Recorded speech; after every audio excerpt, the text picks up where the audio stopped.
Hello, welcome back to Sparky's Tech Corner. About a couple weeks ago, I believe about 2 weeks ago, I did an unboxing and review of a couple of Nintendo consoles. Since then, I've gotten two more. Right here, the consoles so far I've gotten.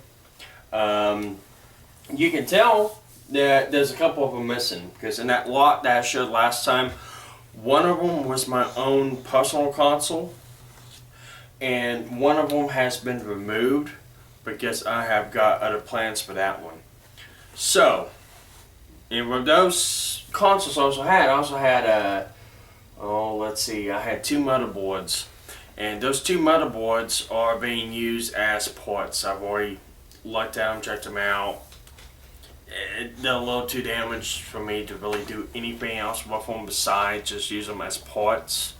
So, that's what's going to be happening with them. However, besides from that, if you can look, I have also removed one of them from the actual case. This one is going to be my test console. And what made me make this determination is when I inspected them, I also inspected the cases of them. And this one was the only one that the case was just so damaged I couldn't really do anything with it. Scratches, some blemishes here and there, all that's okay. That I can get rid of. But actual chips and damages to the console itself, the case itself, unless I get a replacement shell, that's almost hard to really fix to resell. And I'm not doing this halfway. These are being fully restored and or modded to different things. Some of them I might have I might do hydro dipping on them. So they're gonna have a cool design. I'm still trying to decide which design I want to use for them. Whether if I want to use a carbon fiber design, a flame design, or something like that. One or two of them is it's probably gonna be one's gonna be hydro dipped. Well, actually, I might do two hydro dipped. I'll do one themed, and the other two is gonna be restored original. So the case on the two I'm restoring originally, they're gonna be retrobraded. So I'm gonna be soaking them in peroxide, sticking them out in the sun for about a day to 2 days. To restore the original color of the plastic to get rid of the yellowing. I'll probably do that to two of the best ones I have. The other ones, they just got scratches on them, and it's really painting them or theming them or hydro dipping them is the best thing I can do to them, because it'll make it look cool. It'll put some more value into the console because it'll be unique. And it's a lot better than just leaving them damaged. So, I've got a program pulled up on my computer. And with that program, what I'm going to be able to do is demonstrate what each console's doing and kind of alliterate a little bit more what that repair might be. So, with that, I'm going to go ahead and zoom in on this camera screen right over here with these consoles one by one and kind of go through what each one of them is and how I'm going to go about fixing them. And I'll probably do repair videos on each one individually because each one's got to be different. I've got a feeling that some of them are going to be stupid simple. The other ones are probably going to involve replacing components. Okay, console number one that I'm going to be testing is the one I'm going to be using as a test bench. Again, the reason why I'm using this one as a test bench is because the casing of it is just too damaged to really do anything with. But the motherboard's in good condition. So, if I come over here and get this game here, and we're going to be testing with Mario Duck Hunt. it's a simple game. None of these consoles can play it, then there's a good chance it can't play any other game. So it's just a nice little game to test that frame with. I'm using AC power. These consoles are capable of running both AC and DC power straight from the wall.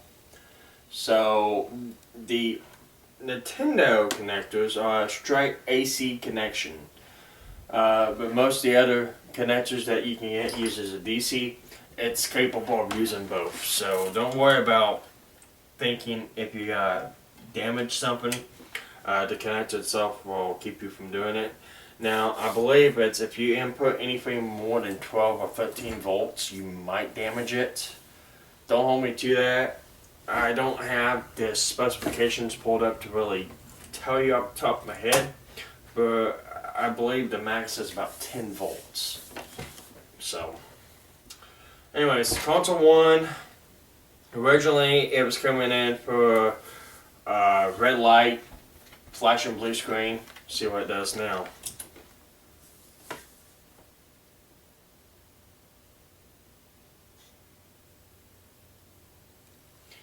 And it comes on.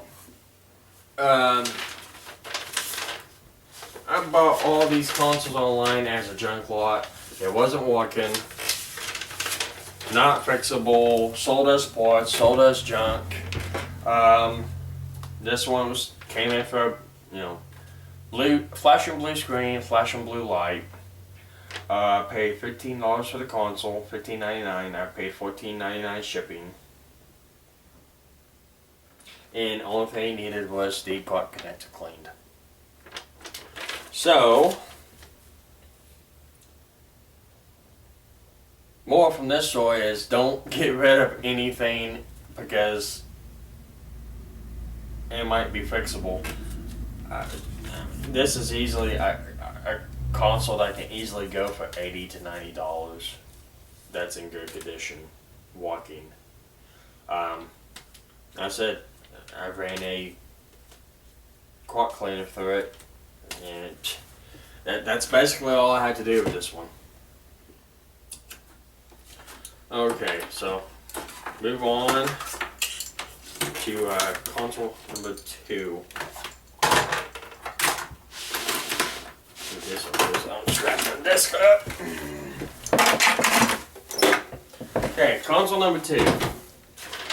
It came in for flashing blue screen, flashing red light. No, excuse me. Solid blue screen and flashing red light. There's different diagnoses and different components that can go around the consoles to indicate, solid colored screen, flashing screen, garbled screen, flashing red light, solid red light, not doing anything. All those are indications for different components on the motherboard that could run out. So that's one of the methods of going through and doing an assessment, is trying to get a general idea of each console of what exactly is wrong with it. Is it gotta be a simple fix? Is it gotta be a complicated fix? Is it gotta be a condemned board? It's just some of the things going through here and testing them. We're gonna find out. So, get power hooked up. Go through and get my cables hooked up again. And if anybody's wondering what I'm using, yes, I am testing the console through my computer itself.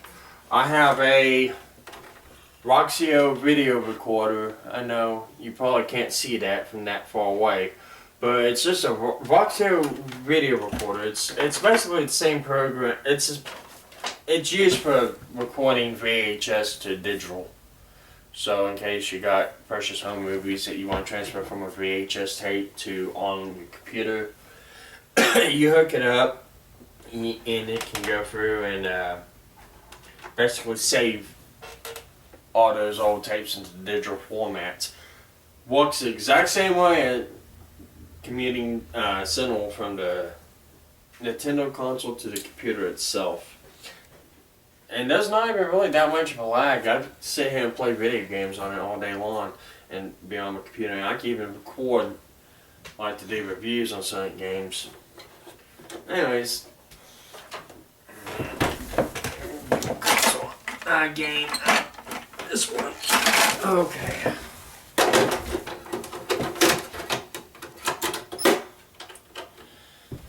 And solid blue screen. Solid red light. Okay.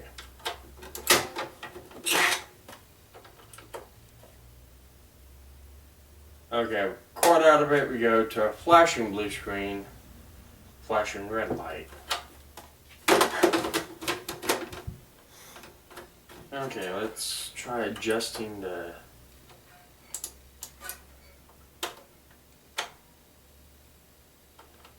Okay. Try another console, another game. Using Kobe's for this one. Kobe's Adventure. See if we get the same results. We got a gray screen on this one.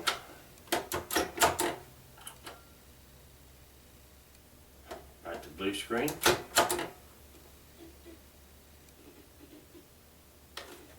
You're not hearing that.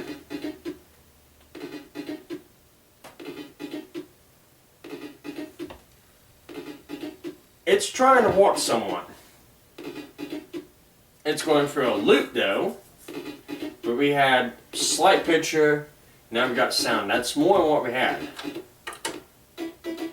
Hey, look! It walks.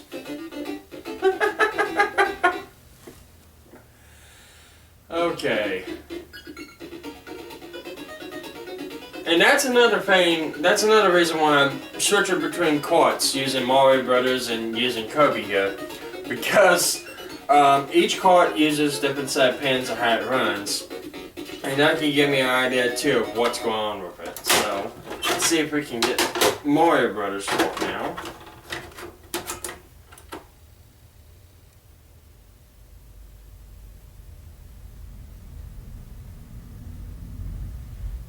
Blue screen, okay.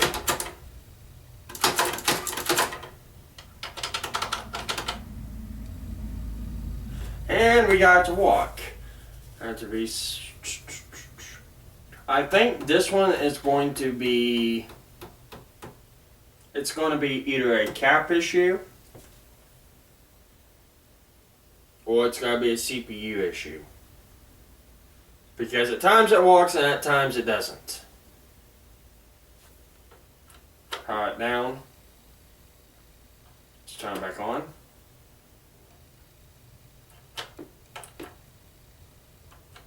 Or it could be as simple as just cord connectors not working.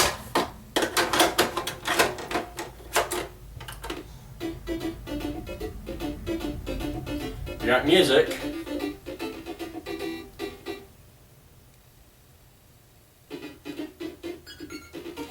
Alright. So this one's probably going to need just a cord connector. It's going to be tested a little bit more, but at least it's got to be simple, it looks like. So I'll put that down my notes. Works sometimes. I bought this in a lot of 2. So basically the lot cost me about 49 bucks free shipping. I went ahead and just split the price down the middle. Added $1 for both, so $25. I'm pretty sure I might get my $25 worth back on this one.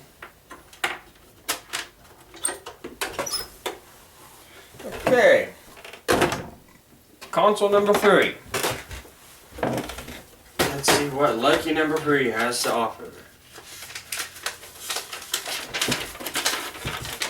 Again, this is part of the other lot. Console, $25, good condition, slightly yellow, blinking red light, flashing yellow screen. No change for AC or DC. I've already went through and I've tested these before, but I'm just testing them again. Like I said, this is one I tested as bad my first go around. Second go around, it tested as good. So, all helps in the diagnosing process. I got the power, sound, video,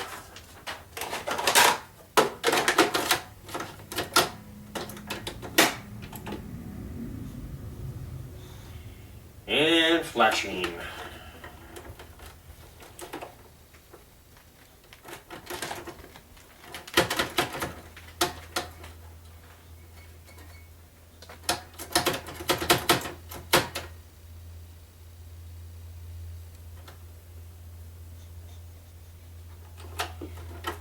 Okay.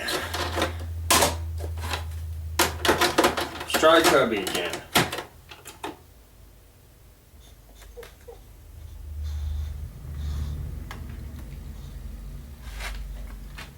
Okay, well, Kirby, we got a solid cream colored screen and a solid red light, so.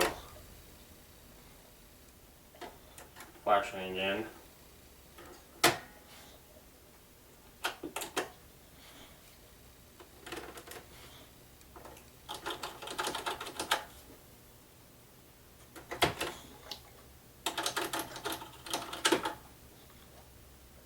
Sometimes hitting the reset button multiple times will get to jump into restarting,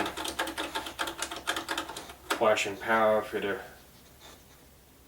capacitor that's on the reset button. And this one's got to be a little bit more complicated than just a quad connector.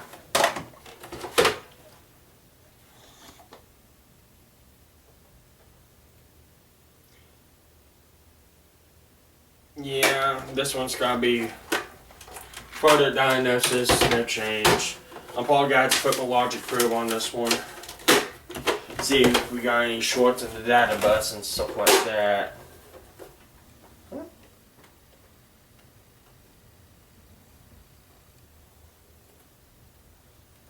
Looks like I'm missing screws. It looks like they had this console open before. I didn't notice that. Well, that's great. Yep, I ain't got in there console. Ain't screws out of. Okay, console number 4. Technically, console number 3 of this pile I'm gonna be reselling. Missing a lid on it, and yeah, the zip connector broke.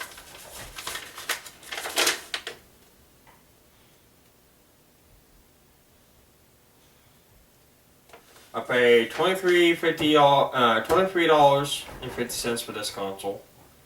Paid $14.15 shipping. Yeah, it's kind of a steep price for it. But let's see if my luck came in handy with this one. A little trick I learned. A lot of people don't know the difference. They look at this. They don't know that it's supposed to stay down. Some people don't. A lot of people should. If you play these games all the time, you should. Now, trick I learned. Take another cartridge. Stick it down in there. Holds it down in there. So, let's get our power connector. Let's hook our power up. Let's hook our video and audio up. And presto.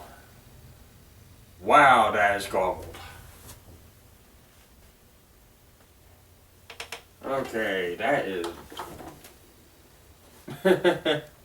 I don't know if you can see that in the camera or not, but it is garbled beyond belief. Which I think that's just because cord connector. If I take that down there and just hold it down with my finger. Actually, just leave it up real quick. Nope.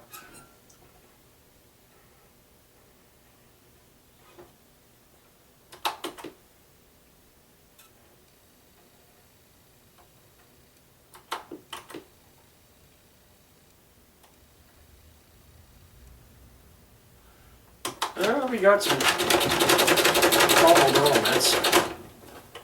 Let's see what happens with this.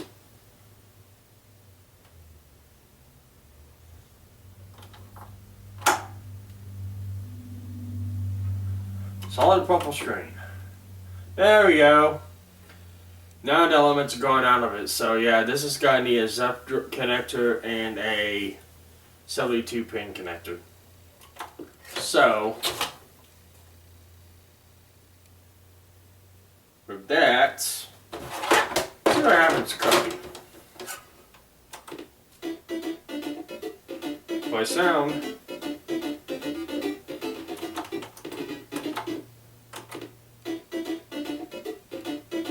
Yep.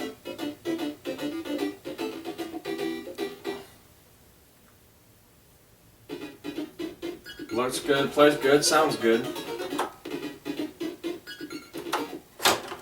Okay. So I got my money, so I'll pay this one.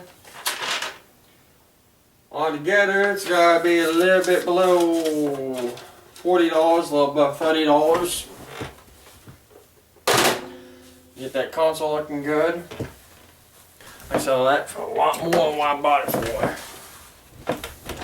Okay, console number 4 out of the one I'm selling.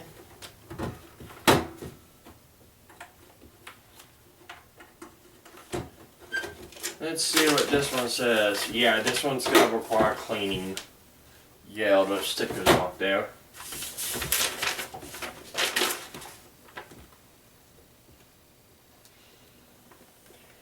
Let's see.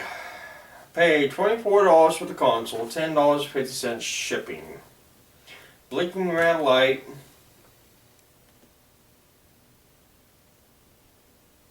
Screen pops gray and back to black on both AC and DC. Voltage on multiple games. See what happens. Is it gotta walk? Is it gotta die?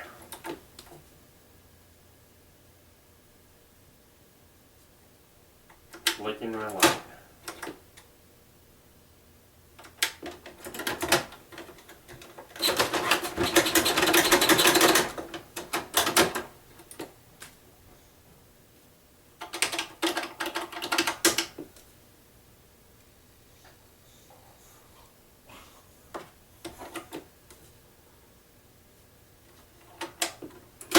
Napping.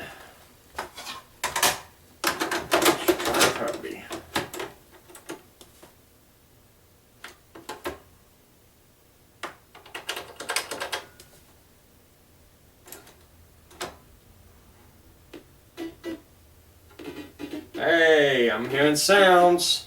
It's doing the exact same thing as the other one was doing. You got some global graphics.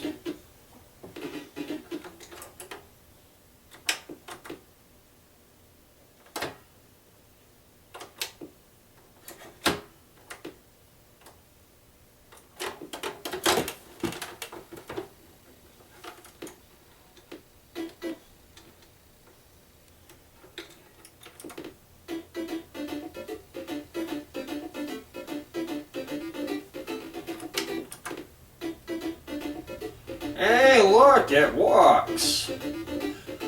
I can't put the cart connector all the way down, all the way up. I've got to keep it right there in the sweet spot. So that tells me, again, yet another cart connector.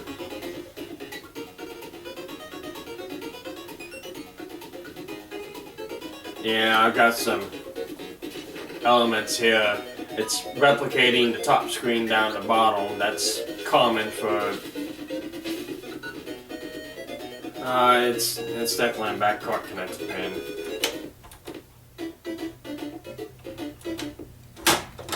Yep. I won the lottery again. So for every one of these consoles except for one, I believe. Actually, no. Because I believe that one.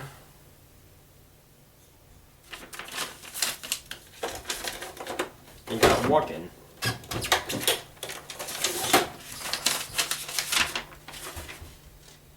Yes, that one I got walking.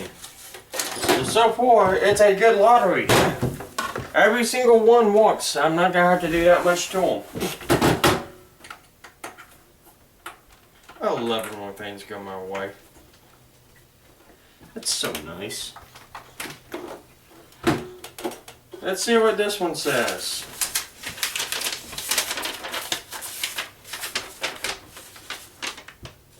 Paid $20 for console, $13.72 shipping.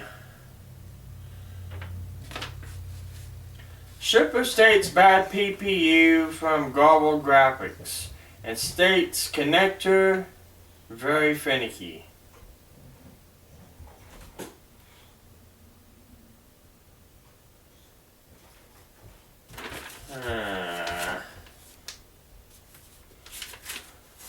Let's see what happens.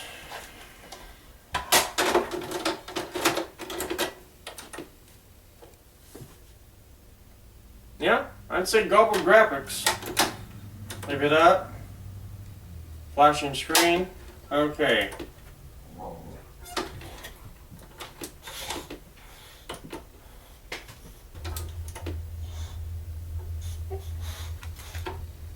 I tell you right now, it's not a bad PPU. If it was a bad PPU,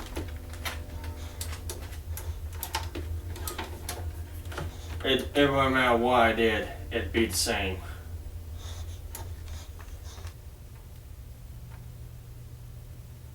Although they are in the same place every single time. Okay, let's try Kirby. Let's see what happens with Kirby in it. You got sound, that's good.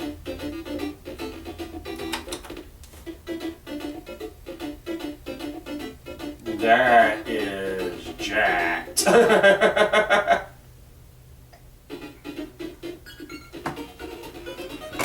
Okay, so we got somewhat of a picture, we got sound. That tells me the walk around and the CPU is working. Although it's mixing the sprites and the pixels up. So it's telling me an address line from the PPU to the walk around is messed up. It's either address line or it's not reading the data correctly from the quartz. That finicky connector can't do that. Let's see here. I actually want to say it's got to be walk around or something actually wrong with the motherboard. I really don't think it's a picture processing unit just because of how it's acting. I want to say it's RAM because the way it's changing the pixels up and the sprites up on the screen with the way Kirby's supposed to be, that tells me it's not reading information from something correctly, because the picture processing unit gets its picture from the quad, then it sends in, stores that data into RAM, and then that RAM sends it to the TV. Yes, it could be a PPU, but most likely I want to say it's a RAM chip. So this one's probably got to be the one we go after first and check it out, make sure, see what we can find on it. However, that's got to be it for this video. I just want to kind of like a part 2 to the eBay junk lot, and just go over and verify with you guys to show you guys what's wrong. Like you've seen, 4 out of 5 consoles are working perfectly. They just need some minor things done to them. Then after that, I'm gonna model them and paint them and get them cleaned up and resell them. When I resell them, they're gonna have controllers with them. They're gonna have a power adapter with them. They're gonna have AV cable with them. I am not putting the IF modulator in it. So, that being said, that's going to be all for this episode. If you stuck around, watched for this long during the episode, thank you for watching. Again, I'll be posting more videos up. Like I said, the next videos I'm going to be doing through this series right here is going to be going through each console and repairing it. So, those are going to be done as time goes on, as I actually get parts to repair them. I am running on limited funds and operations, so if, say I buy the mods for all these consoles, it's going to take quite a bit of money for all these consoles to get them rigged up. So it's just going to be a slow process, and the videos will come out when the videos come out, but I've got several more videos that I've got planned I might do, so we'll see what happens. So till then, see you till next time.